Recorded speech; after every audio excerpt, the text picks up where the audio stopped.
মোবারক হোসাইন, আমরা আমাদের পক্ষ থেকে সংগ্রামী নেতাকে দায়িত্বশীলকে অভিনন্দন জানাচ্ছি।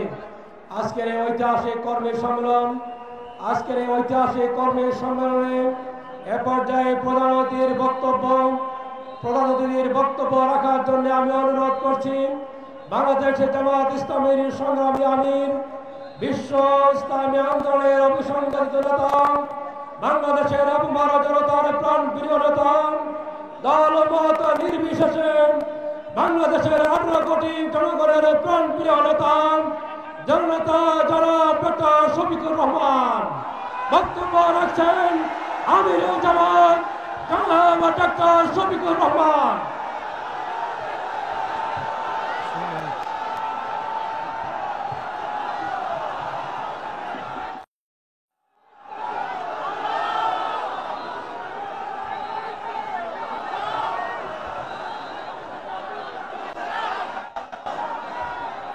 আসসালামু আলাইকুম ওয়া রাহমাতুল্লাহ।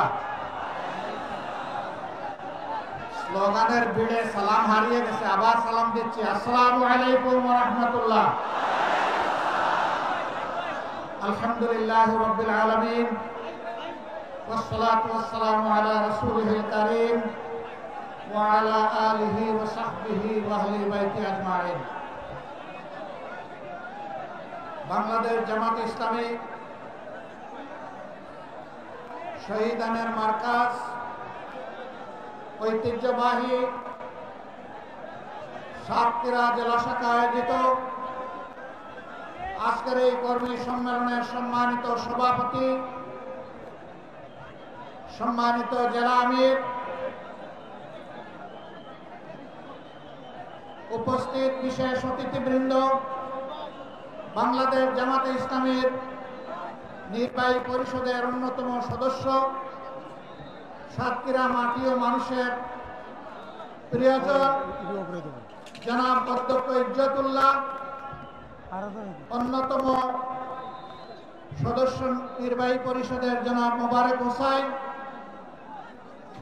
সাতক্ষীরা মাটি এবং মানুষের নেতা এবং প্রিয়জন জনাব মুহাদ্দিস আব্দুল খালেক সহ আঞ্চলিক নেতৃবৃন্দ এবং সাতক্ষীরার প্রিয় সহকর্মী ভাই ও বোনেরা, আমি জানি এই কর্মী সম্মেলন শুধু ভাইদের জন্য, কিন্তু বাসার আঙ্গিনায় আসার পথে অনেকগুলা ছাদে উৎসুক বোনদেরকে আমি দেখতে পেয়েছি। আজকে তাদেরকে আমরা মাহরুম বলেছি বলে দুঃখিত। আগামীতে তাদের জন্য কোনো আয়োজন করা হবে বলে আমি প্রত্যাশা রাখি ইনশাআল্লাহ। আপনারা সবাই কেমন আছেন? আল্লাহ রাব্বুল আলামিন ইজ্জতের সাথে আপনাদেরকে ভালো রাখুন। এই মাটিকে আমরা খুব ভালোবাসি। কোরআনের পক্ষে কথা বলতে গিয়ে, আল্লাহর দ্বীনের পক্ষে কথা বলতে গিয়ে, মজলুম নেতৃবৃন্দের পক্ষে কথা বলতে গিয়ে বাংলাদেশের কোন জেলা এত বেশি জীবন এবং রক্ত উপহার দেয়নি। এই জন্য সাতক্ষীরার অবস্থান বাংলাদেশ জামাতে ইসলামের কাছে অনন্য উচ্চতা। আল্লাহ তাআলার দরবারে দোয়া করি, আল্লাহ তাআলা ক্রমাগত ভাবে যেন এই জেলার মর্যাদা বৃদ্ধি করে দেন।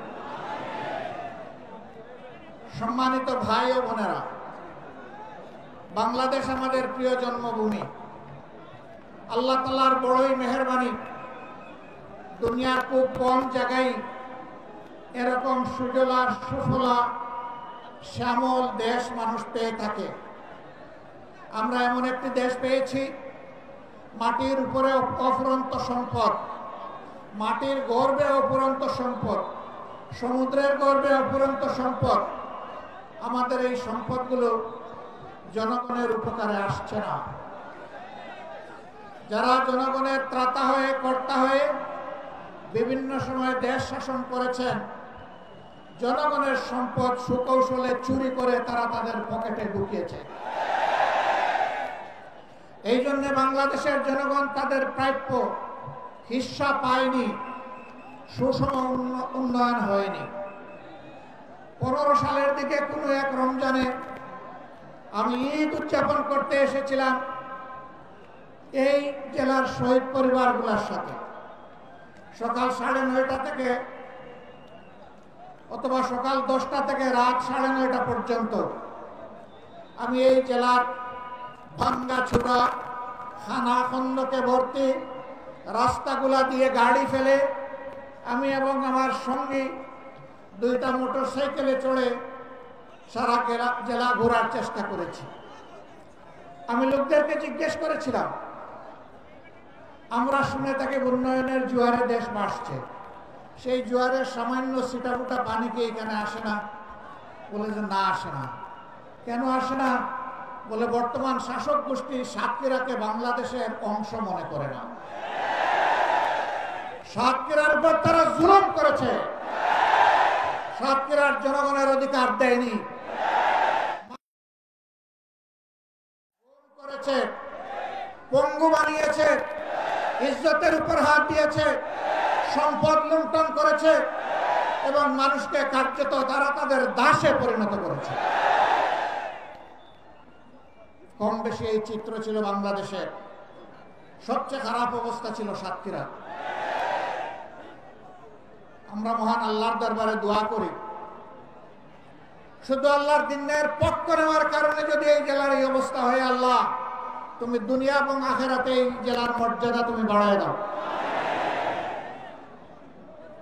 প্রিয় সহকর্মী বৃন্দ, বাংলাদেশ জামাতে ইসলামী আল্লাহ এবং জনগণের কাছে প্রতিশ্রুতিবদ্ধ যে এই জমিনে আমরা ইনসাফ কায়েম করতে চাই, আমরা দুর্নীতিমুক্ত একটি বাংলাদেশ গড়তে চাই,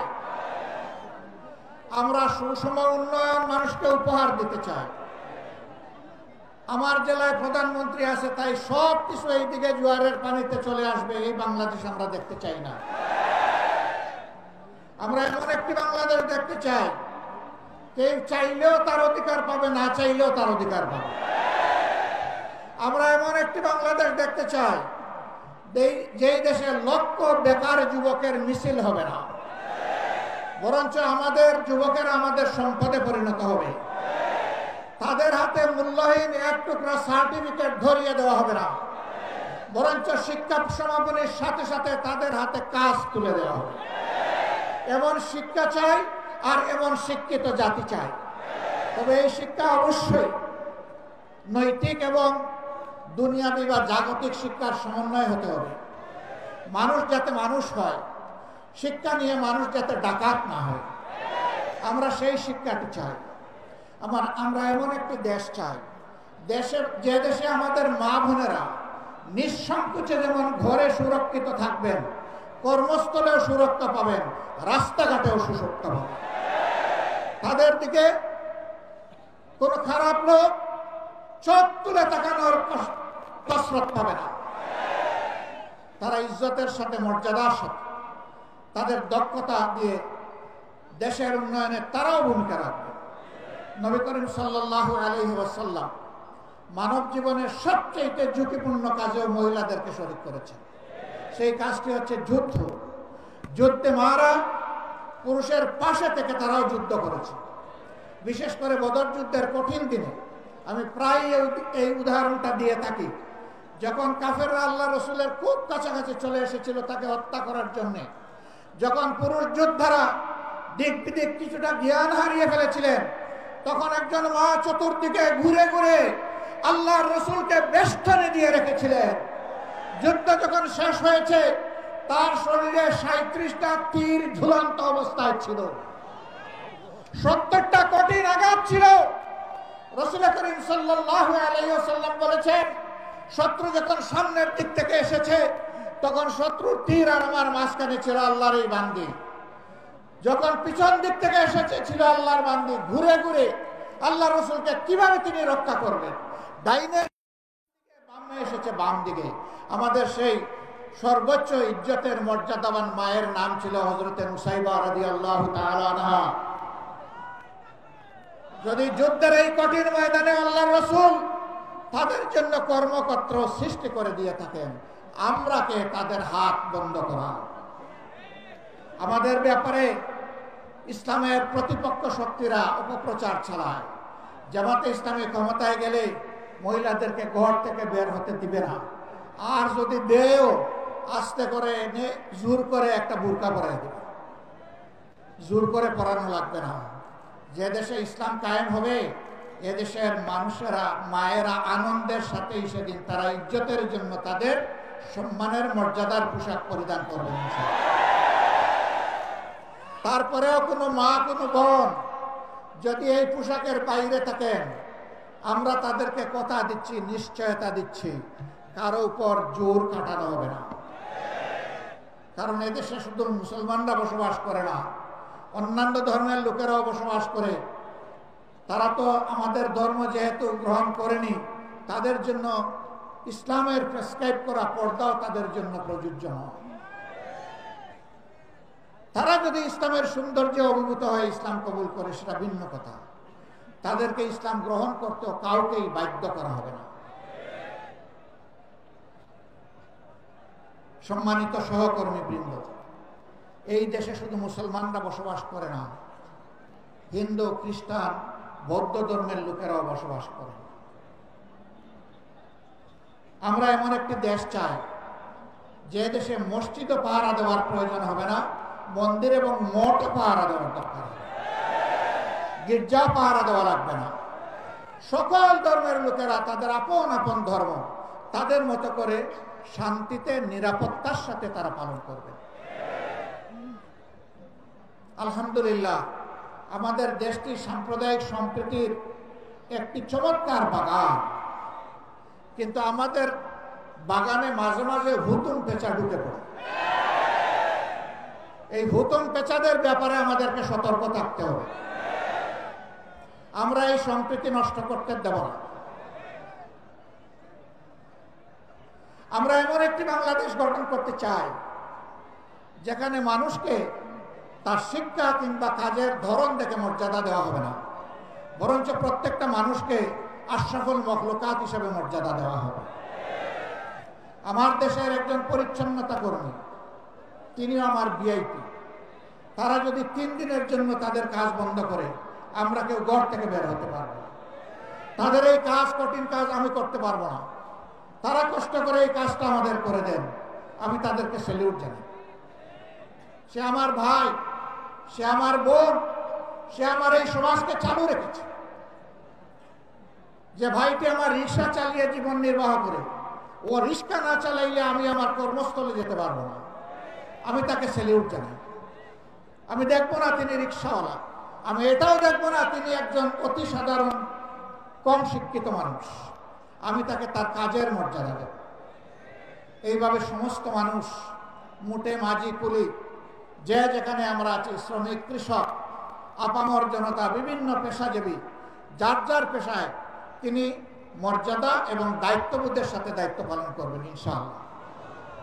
সেই সম্প্রীতির বাংলাদেশ যদি আমরা গঠন করতে পারি, তাহলে এই সম্প্রীতির বাংলাদেশকে রোকার সাধ্য কারোই থাকবে না। এই জন্য আমরা চাই জাতীয় স্বার্থে দল এবং ধর্মের ঊর্ধ্বে উঠে আমরা থাকবো এক। সেই ইস্পাত কঠিন জাতীয় ঐক্য আমরা চাই, যেখানে উলামায়ে কেরাম মর্যাদা পাবেন, পেশাজীবীরা মর্যাদা পাবেন, সকল শ্রেণী পেশার মানুষ মর্যাদা পাবেন।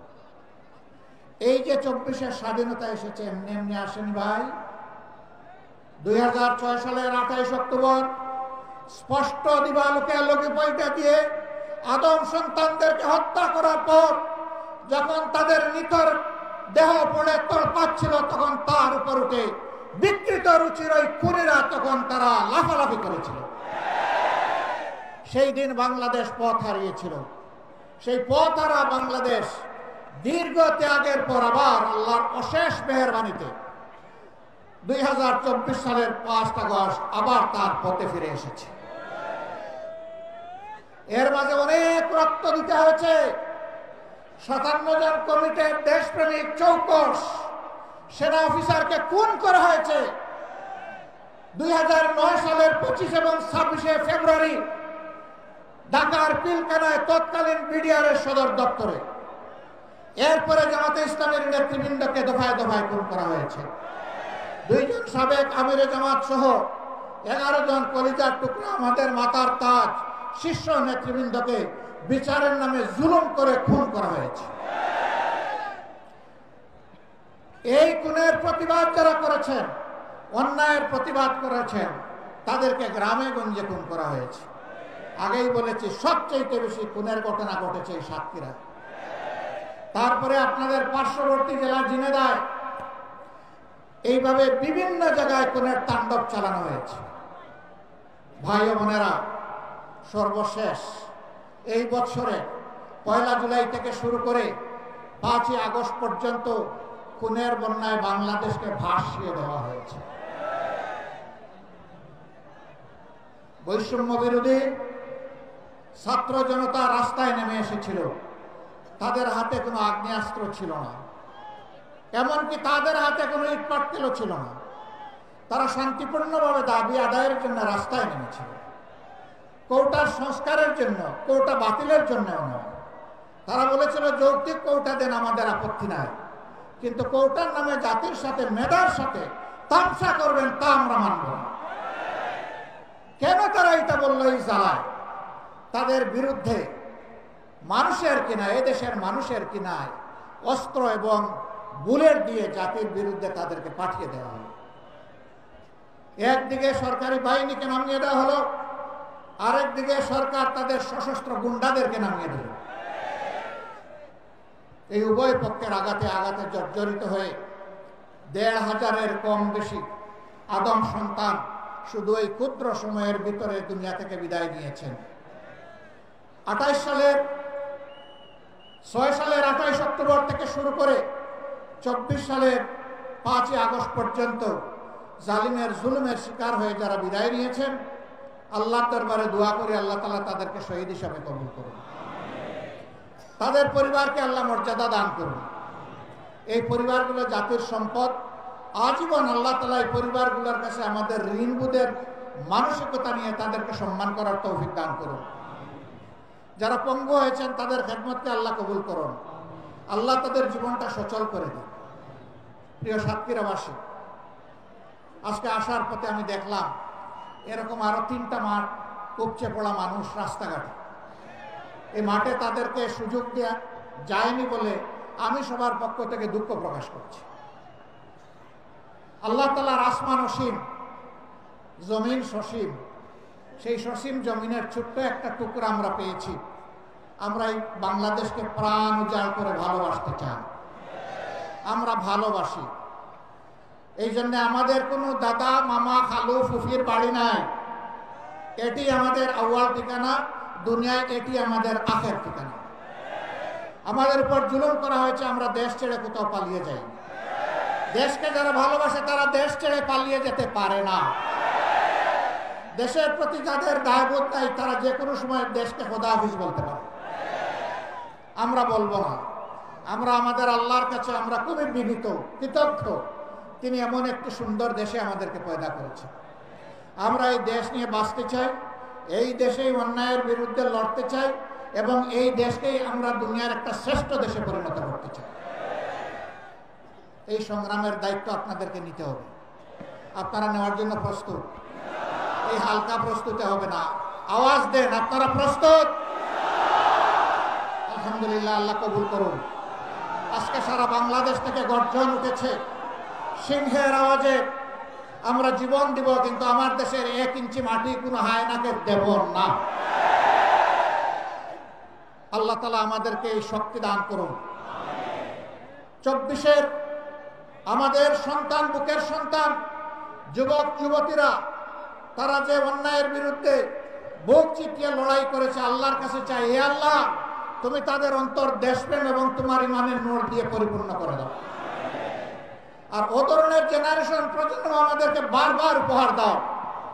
বাংলাদেশের মানুষের ফুলের বাগান তুমি ওই সমস্ত মানুষ দিয়ে পরিপূর্ণ করে দাও। আমরা একটা মানবিক বাংলাদেশ গড়তে চাই। এই বাংলাদেশের দায়িত্ব যুব সমাজের হাতে তুলে দিতে চাই। এই যুব সমাজই ভবিষ্যতের বাংলাদেশ। আপনারা সবাই দায়িত্ব তুলে দিতে রাজি আছেন? যারা বয়স্ক তারা কি মন খারাপ করলেন? একবার এক সন্তানকে সম্বর্ধনা দেওয়া হচ্ছে তার কৃতিত্বের জন্য। তো ছেলের ব্যাপারে অনেক কিছু বলা হয়েছে, বাপকে কেউ চিনে না। বাপ এতক্ষণ চিন্তা করলো, কি রে আমারে কেউ একটু স্মরণ করল। যখন তার হাতে ক্রেস্ট তুলে দেওয়া হবে, বাপ দাঁড়িয়ে বলল, আমার একটি কথা আছে। এত সময় আপনারা যাকে সম্বর্ধনা দেওয়ার জন্য অনেক প্রশংসা করেছেন, দেখতে হবে ছেলেটা কার। আলহামদুলিল্লাহ, এক কথায় সব কিছু বুকের ভিতরে এসে গেছে। বুকের ছেলে যেমন বুকে থাকে, বুকের ছেলের কৃতিত্ব তেমন বাবার বুকে চলে আসে। কাজেই আমরা আমাদের সন্তানদের নিয়ে গর্বিত। আলহামদুলিল্লাহ, এমন সন্তান আল্লাহ আমাদেরকে দান করেছেন বলে আমরা আল্লাহ শুকরিয়া আদায় করি। সেই বাংলাদেশে আমরা চাচ্ছি, আমরা ইনশাআল্লাহ আমাদের সন্তানদেরকে সঙ্গে নিয়ে বুকে ধারণ করে আগামীর দায়িত্ব তাদের হাতে তুলে দেব। এই বাংলাদেশ আমরা চাই। এই বাংলাদেশ আপনারাও চান? তাহলে ঘরে ঘরে আওয়াজ ছড়িয়ে দিন। আমাদের কথা খুব সংক্ষিপ্ত, আগেও বলেছি, আল্লাহ যেহেতু এই দেশটা আমাদেরকে দিয়েছেন, আমরা এই দেশটাকে পৃথিবীর একটা শ্রেষ্ঠ দেশ বানাতে চাই ইনশাআল্লাহ। কিন্তু আমাদের আকাশে, আজকের মেঘের কথা বলছি না, কালো শকুন এখনো ঘোরাফেরা করতেছে। এই শকুনের দিকে তীর্যক দৃষ্টি রাখতে হবে। কোনো শকুনকে মাটিতে নামতে দেওয়া যাবে না। আপনারা টের পাচ্ছেন মাঝে মধ্যে ফুসফাস?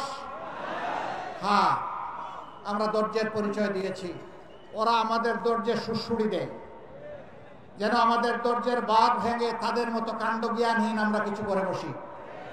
ওরা বলেছিল আওয়ামী সরকারের পতন হলে মাত্র 2 দিনে 5 লক্ষ মানুষ প্রতিপক্ষের লোকেরা খুন করে ফেলবে। এটা কি বাংলাদেশে হয়েছে? কেন হয় নাই? ওরা কাণ্ডজ্ঞানহীন অপদার্থ ছিল, কিন্তু জাতি অত্যন্ত কাণ্ডজ্ঞান সম্পন্ন। এই জাতি কাণ্ডজ্ঞানহীন নয়। ওরা দেশকে ভালোবাসে না বলে পলায় যায়। এই জাতি দেশকে ভালোবাসে বলেই ওগুলা করতে দেয়নি। অতএব আমাদের ধৈর্যের আর পরীক্ষা নিয়ে কোনো লাভ নাই। আল্লাহর পক্ষ থেকে এই জাতি ধৈর্যের পরীক্ষায় উত্তীর্ণ হয়ে গিয়েছে আলহামদুলিল্লাহ। এই ধৈর্য আমাদেরকে অব্যাহত রাখতে হবে। যে দিক থেকেই আমাদেরকে উস্কানি দেব, কারো পাতা ফাঁদে আমরা পা দিব না ইনশাআল্লাহ। ধৈর্যের সাথে সকল পরিস্থিতি আল্লাহর উপর ভরসা করে আমরা মোকাবেলা করব। আজকে আপনাদের সামনে এই শহীদ ঈদগায় দাঁড়িয়ে 2টি কথা বলার সুযোগ যে মহান মাবুদ আমাকে দান করলেন, আমি সেই মহান মাবুদের দরবারে শুকরিয়া আদায় করছি। দেশে বিদেশে স্বৈরাচারের হাত থেকে দেশটাকে মুক্ত করার জন্য সমান তালে অনেকে লড়াই করেছেন। আমি আজকের এই জনসভা থেকে প্রবাসে অবস্থারত আমাদের বন্ধুদেরকে বিশেষভাবে আমি অভিনন্দন এবং মোবারকবাদ জানাচ্ছি। তারা লড়াই করতে গিয়ে দেশের ভিতরে তাদের আত্মীয় স্বজনকে নাজেহাল করা হয়েছে। সাংবাদিক কনক সরোয়ার নিউ ইয়র্কে বসে বাংলাদেশের মানুষের অধিকারের পক্ষে লড়াই করেছে। তার বোনটাকে ধরে নিয়ে কিরকম তার সাথে নিকৃষ্ট, ওই জাত যেন আর ফিরে আসতে না পারে। আপনারা সবাই সজাগ থাকবেন তো না ঘুমায় পড়বেন? আল্লাহ তাআলা এই জাতিকে সজাগ থেকে সকল ষড়যন্ত্র মোকাবেলা করার তৌফিক দান করুন। প্রিয় বাংলাদেশকে আল্লাহ তাআলা কবুল করুন। এ দেশের উপর আল্লাহ তার রহমান নাজিল করুন, বারাকা নাজিল করুন, শান্তির ফয়সালা দান করুন। এক টুকরা কোরআনের বাংলাদেশ আল্লাহ আমাদেরকে দান করুন। আপনাদের সকলকে আজকে এখানে আসার জন্য গভীর কৃতজ্ঞতা জানিয়ে, আল্লাহর জন্য ভালোবাসা জানিয়ে, হে আল্লাহ তুমি সাক্ষী থাকো, আমরা শুধুই তোমার জন্য আমরা একে অন্যকে ভালোবাসি। হে আল্লাহ, আমাদের এই ভালোবাসাকে তোমার জান্নাতে নিয়ে যাই আল্লাহ। আমরা যেন জান্নাতেও এইরকম মহামিলনে মিলিত হতে পারি রব্বুল আলামিন। আল্লাহ তুমি আমাদের দেশটাকে একটা শান্তির দেশে পরিণত করে দাও। সবাইকে ধন্যবাদ। সাংবাদিক বন্ধুরা কষ্ট করে এসেছেন, আমাদের কথাগুলো আপনারা মেহেরবানি করে জাতি এবং আন্তর্জাতিক মহলে পৌঁছে দেবেন। আপনাদের কষ্টের জন্য আল্লাহ তাআলা আপনাদেরকে উত্তম জাযা দান করুন। আসসালামু আলাইকুম ওয়া রাহমাতুল্লাহ। বাংলাদেশ জিন্দাবাদ, বাংলাদেশ জামাতে ইসলামী জিন্দাবাদ। সংগ্রামী সাথী ও বন্ধুগণ, আমরা অপেক্ষাকৃত কম সময়ে আজকের সম্মেলন শেষ করে দিচ্ছি। আপনারা বহু দূর দূরান্তে যাবেন, সেজন্য আপনাদেরকে অনেক অনেক শুকরিয়া। একটু অনুরোধ করছি, মাঠের ভিতরে যারা আছেন বদনাম আমিরে জামাত এক্ষুনি ওনার সাথীদেরকে বের হয়ে যাবেন প্লিজ। আপনার